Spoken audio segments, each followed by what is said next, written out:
नमस्कार बंधुगण मु वासुदेव महांतो मो यूट्यूब चैनल को आपण मानक स्वागत जनाऊँगी।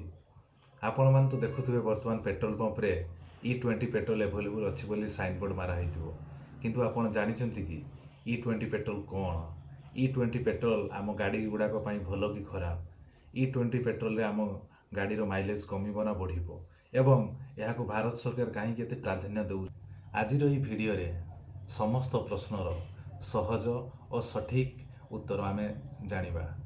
तेणु भिडियोटी को शेष पर्यंत निश्चय देखते। प्रथम बुझा E20 पेट्रोल कौन? ई रो अर्थ इथानल, 20 रो अर्थ 20%।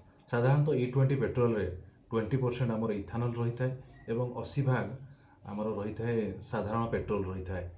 एवं ये जो हूँ इथानल आमर तैयारी होता है आमर गोटे बायोफ्यूल। ये बायोफ्यूल साधारणतः तैयारी होता है भंगा चाउल, गहम, मक्का एवं विभिन्न हूँ कृषि जातीय पदार्थ तैयारी होता है। भारत सरकार यह प्राधान्य देवार मुख्य कारण जे भारत को एक आत्मनिर्भरशील देश बनइब, धीरे धीरे इथानल व्यवहार बढ़ेब एवं बाहर देश आसुवा जो आमदानी होगी आसूची असत्य तैल तापर निर्भरशीलता कमाइब। यह ही भारत सरकार लक्ष्य। बर्तमान आम देखा E20 पेट्रोल लाभ कौन? यार प्रथम लाभ हूँ भारत सरकार प्रत्येक वर्ष विदेश बहु परिमाण रे औषधीय तैल आम देश को आमदानी करथांती। जदि आम देश इथानल व्यवहार बढ़ुची तेबे औषधित तैल आमदानी कमिबो एवं एहा द्वारा आमे माने डायरेक्टली बेनिफिट पाई परिबो। वर्तमान देखिबा एहार द्वितीय लाभ कौन? साधारणतः इथेनॉल मक्का, आखु बा कृषि जातीय द्रव्य प्रस्तुत होता है। तेणु भारतर कृषक माने तांकर कृषिजात द्रव्यर उचित दाम पाइपर। तृतीय लाभ हूँ यह परिवेश पाई भल।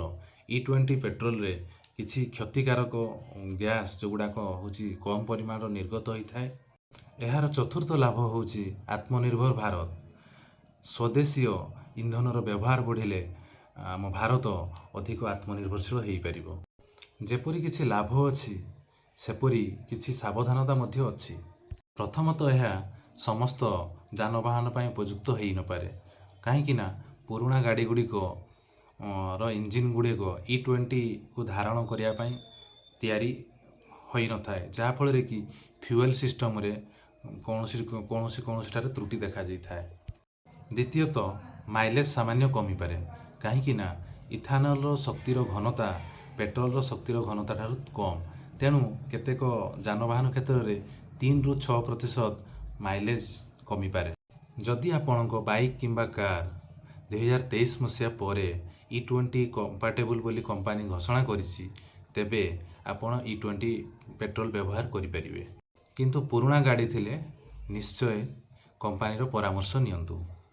बंधुगण, E20 पेट्रोल एक इंधन नुहे, यह हूँ भारत शक्ति, कृषकंकर उन्नति और परिवेश सुरक्षा। बंधुगण, आपणक मतरे E20 पेट्रोल भारत पर लाभदायक कमेंट निश्चय जनातु।